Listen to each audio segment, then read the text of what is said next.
بالآخر وہ فیصلہ آ ہی گیا جس کا سبھی کو انتظار تھا۔ عمران خان کا ایمانداری اور حب الوطنی کا جھوٹا بت اوندھے منہ گر گیا۔ میں ہوں عبدالرؤف اور آپ دیکھ رہے ہیں باغی T V. Election commission of Pakistan نے ممنوعہ فنڈنگ کیس کے اپنے فیصلے میں کہا ہے کہ سابق وزیر اعظم عمران خان کی جماعت پاکستان تحریک انصاف پر بیرون ملک سے ممنوعہ فنڈز لینے کے الزامات ثابت ہو گئے ہیں۔ الیکشن کمیشن نے یہ بھی کہا ہے کہ تحریک انصاف کے سربراہ کے طور پر عمران خان نے 5 برس تک الیکشن کمیشن کو غلط معلومات دی۔ ان کے جو دیے ہوئے بیان حلفی تھے وہ بھی جھوٹے ثابت ہوئے ہیں۔ کمیشن نے کہا کہ جماعت کو اس کے لیے اپریل 2018 سے دسمبر 2021 تک کا وقت دیا گیا تھا، تاہم پارٹی اپنے فنڈنگ کے ذرائع چھپاتی رہی۔ الیکشن کمیشن نے فیصلے میں کہا کہ جب کمیشن نے پارٹی کے سامنے ووٹن کرکٹ لمیٹڈ سے پی ٹی آئی پاکستان کو فنڈز کی منتقلی کے بارے میں ثبوت رکھے تو پی ٹی آئی نے عارف نقوی کا دستخط شدہ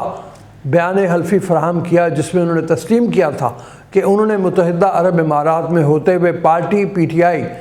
کو فنڈز دیے، عطیات دیے، چندہ جمع کیا اور خود بھی اس میں حصہ ڈالتے رہے۔ کمیشن کے مطابق چنانچہ یہ فنڈز $21,21,500 ووٹن کرکٹ لمیٹڈ کے ذریعے منتقل کیے گئے،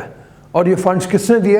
یہ عارف نقوی اور پی ٹی آئی نے نہیں بتایا ہے۔ فیصلے کے مطابق یہ فنڈز پاکستانی قوانین کے تحت کمپنیوں کے ذریعے سیاسی جماعتوں کی فنڈنگ کی پابندی کے دائرے میں آتے ہیں۔ کمیشن نے اپنے فیصلے میں کہا ہے کہ دبئی میں رجسٹرڈ برسٹل انجینئرنگ سروسز سے حاصل کردہ $49,965، سوئٹزرلینڈ میں رجسٹرڈ ای پلانٹ ٹرسٹی سے حاصل کردہ $1,00,000 اور برطانیہ میں registered S S marketing limited سے حاصل کردہ $1,741 بھی کمپنیوں سے سیاسی جماعت کو فنڈنگ کی پابندی کے زمرے میں آتے ہیں۔ کمیشن کے مطابق امریکہ میں قائم P T I America LLC 6160 نے کل $5,49,000 امریکی منتقل کیے، جس میں $70,960 غیر ملکی شہریوں اور کمپنیوں سے حاصل کیے گئے۔ اس میں ایک بھارتی خاتون بھی شامل ہے جن کا نام بہت نمایاں طور پہ سامنے آ رہا ہے کہ انہوں نے بھی پی ٹی آئی کے لیے فنڈنگ کی۔ اسی طرح P T I America LLC 5975 نے 13 غیر ملکی شہریوں اور 231 غیر ملکی کمپنیوں سے اندازاً $1,13,948 کی رقم پی ٹی آئی پاکستان کو منتقل کی۔ تحریک انصاف نے الیکشن کمیشن کے فیصلے کو عدالت میں چیلنج کرنے کا اعلان کیا ہے۔ عمران خان نے الیکشن کمیشن کے عہدیداروں سے مستعفی ہونے کے مطالبے پر جمعرات کو الیکشن کمیشن کے باہر پرامن احتجاج کی کال دی ہے۔ تحریک انصاف کے بانی رکن اکبر ایس بابر اس مقدمے کو لگ بھگ 7.5 برس قبل اس وقت کمیشن کے سامنے لے کر آئے جب وہ اندرونی اختلافات کی وجہ سے پارٹی اور اعلیٰ قیادت سے دور ہوئے۔ گزشتہ برسوں کے دوران تحریک انصاف الیکشن کمیشن کو اس مقدمے میں کوئی حتمی فیصلہ سنانے اور روکنے کے لیے متحرک نظر آئی۔ چند ماہ قبل اسلام آباد ہائی کورٹ کے ایک رکنی بینچ نے جب الیکشن کمیشن کو 30 روز میں ممنوعہ فنڈنگ کیس کا فیصلہ سنانے کا پابند کیا تو تحریک انصاف نے اس فیصلے کے خلاف عدالت سے رجوع کرتے ہوئے موقف اختیار کیا تھا کہ ان پر یعنی پی ٹی آئی کے ساتھ امتیازی سلوک ہو رہا ہے۔ الیکشن کمیشن میں دائر اپنی درخواست میں اکبر ایس بابر نے الزام عائد کیا تھا کہ پاکستان تحریک انصاف نے بیرون ممالک میں مقیم پاکستانیوں کے علاوہ غیر ملکیوں سے فنڈز حاصل کیے، جس کی پاکستانی قانون اجازت نہیں دیتا۔ اکبر ایس بابر نے دعویٰ کیا تھا کہ مبینہ طور پر ممنوعہ ذرائع سے پارٹی کو ملنے والے فنڈز کا معاملہ انہوں نے سن 2011 میں پہلی مرتبہ پارٹی کے چیئرمین عمران خان کے سامنے اٹھایا تھا اور یہ درخواست کی تھی کہ پارٹی کے ایک اور رکن جسٹس ریٹائرڈ وجیہ الدین کی سربراہی میں ایک کمیٹی تشکیل دی جائے جو اس معاملے کو دیکھے، لیکن اس پر عمران خان کی طرف سے کوئی کارروائی نہ ہونے کی بنیاد پر وہ یہ معاملہ الیکشن کمیشن میں لے کر گئے۔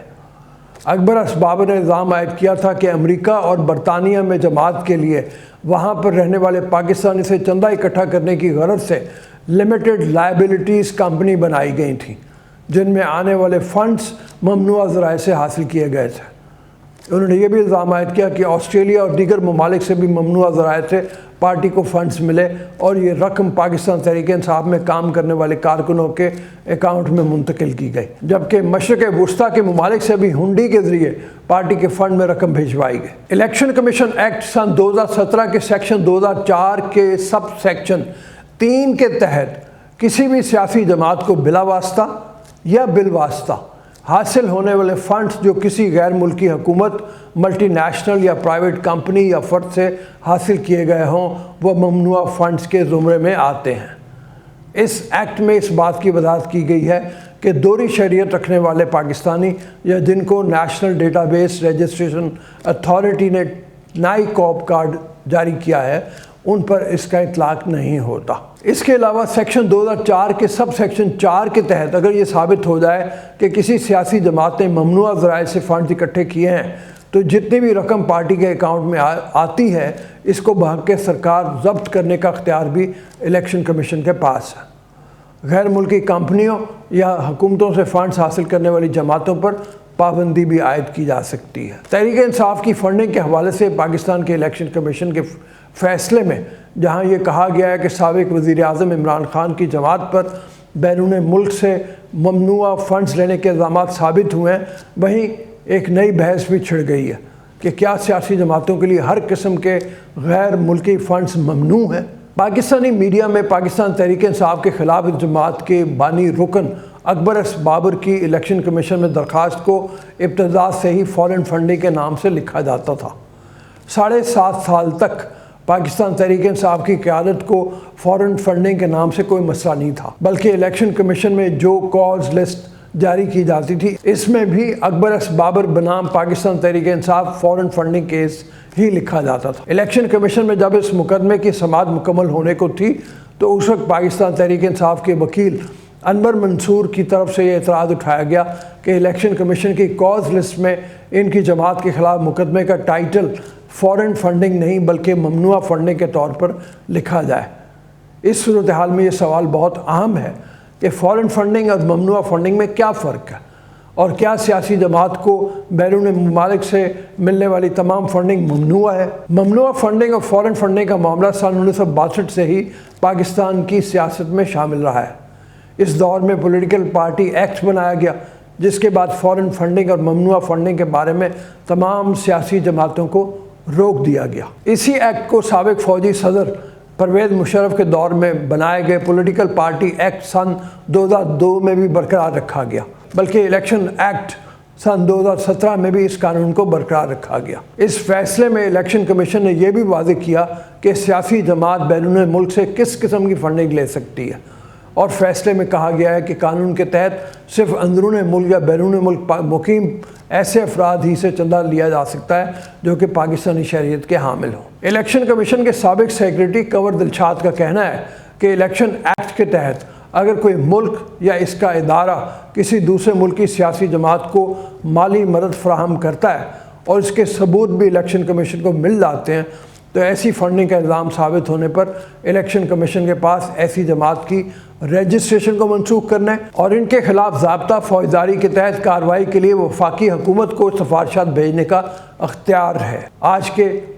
फैसले के बाद ये बात तो वाज़ेह है कि इलेक्शन कमीशन के ज़ाब्ते अखलाक और कवानीन के मुताबिक इमरान खान सर्टिफाइड झूठे और बददयान साबित हो चुके हैं। झूठा बयान हल्फी जमा कराना इमरान खान को सीधा सीधा इस हालत में ले आया है जहाँ साबिक़ वज़ीर आज़म मियाँ नवाज शरीफ को अदालतों ने आर्टिकल 63 के मुताबिक ताहयात नाअहल करार दिया था। अब देखना यह है कि क्या इमरान खान के लिए भी कानून और आइन की वही तशरीह की जाती है या स्पीकर की रूलिंग के मामले की तरह मुख्तलिफ फैसला आता है। पाकिस्तान की तारीख में ये वो वाहिद केस है जो रोज़े रोशन की तरह बिल्कुल आया है। इलेक्शन कमीशन के अख्तियारात के मुताबिक बात करें तो ना सिर्फ तहरीक इंसाफ कालदम हो सकती है, इमरान खान नाअहल हो सकते हैं, पार्टी निशान भी वापस लिया जा सकता है और इसके साथ साथ इमरान खान पर शदीद नौयत के मुकदमात भी दर्ज हो सकते हैं जिनमें इनको साबित करना होगा कि आया गैर मुल्की फंडिंग किस मद में किस एजेंडे की तकमील के लिए हासिल की गई। पाकिस्तानी तारीख में सिर्फ एक सियासी जमात पर पाबंदी आयद हुई अब तक की तारीख में। पाकिस्तान में सियासी जमातों पर मुख्तलिफ अदवार में इल्ज़ाम आयद किए जाते रहे हैं कि उन्हें फ़लाँ दुश्मन मुल्क या ऐसा मुल्क माली मामलत फराहम कर रहा है जिसका पाकिस्तान में कोई मफाद हो, लेकिन मुल्क की तारीख में इलेक्शन कमीशन ने सिर्फ एक सियासी जमात पर पाबंदी आयद की थी जिस पर इल्ज़ाम साबित हो गया था कि उन्होंने ममनुआ ज़राए से पार्टी चलाने के लिए फ़ंड इकट्ठे किए हैं। ये जमात नेशनल अवामी पार्टी थी। नेशनल अवामी पार्टी एक तरक्की पसंद सियासी जमात थी और इसकी बुनियाद 1958 में उस वक्त के मशरक़ी पाकिस्तान और मौजूदा बांग्लादेश के दारुल हुकूमत ढाका में अब्दुल मजीद खान भाषानी ने रखी थी। इस जमात ने मशरक़ी पाकिस्तान को बांग्लादेश बनाने में अपना अहम किरदार अदा किया, जिसके बाद साबिक वज़ीर आज़म ज़ुल्फ़िकार अली भुट्टो के दौर में इस जमात पर इंडिया से फ़ंड्स हासिल करने और गद्दारी के इल्ज़ामात साबित होने के बाद इस पर पाबंदी आयद कर दी गई। इसके बाद से लेकर अब तक किसी भी सियासी जमात पर पाबंदी आयद नहीं हुई। अब सवाल यहाँ पे ये पैदा होता है कि तहरीक इंसाफ के साथ क्या किया जाए। हमने जैसे आपको बताया कि अब तक की सियासी तारीख में सिर्फ एक जमात के ऊपर पाबंदी लगाई गई है, तो क्या तहरीक इंसाफ पर भी पाबंदी लगा देनी चाहिए या सिर्फ ये करना चाहिए कि उसके जो फंड्स ममनुआ तरीके से हासिल किए गए हैं वो ज़ब्त कर लिए जाएँ और उसका सियासी निशान वापस ले लिया जाए? ये सवाल हम आप पे छोड़ते हैं। जहाँ तक मेरी राय है, मेरा ख्याल ये है कि इमरान खान पे ज़ाती तौर पे और उसकी पार्टी पे पाबंदी नहीं लगनी चाहिए। हमने पहले ही नवाज शरीफ पर पाबंदी लगा के उनको सियासत से बाहर किया है। अब अगर एक और पॉपुलर लीडर पे ऊपर हम पाबंदी लगा देंगे तो इससे मुल्क में इंतशार पैदा होगा। मेरा ख्याल ये है कि इंतशार से बचने के लिए इनको सज़ा तो ज़रूर दी जाए, इनके फ़ंड ज़ब्त कर लिए जाएँ, कोई जुर्माना भी किया जा सकता है, लेकिन पार्टी पे पाबंदी ये नहीं होना चाहिए। अभी तक के लिए इतना ही, इजाज़त दीजिए। अल्लाह हाफ़िज़।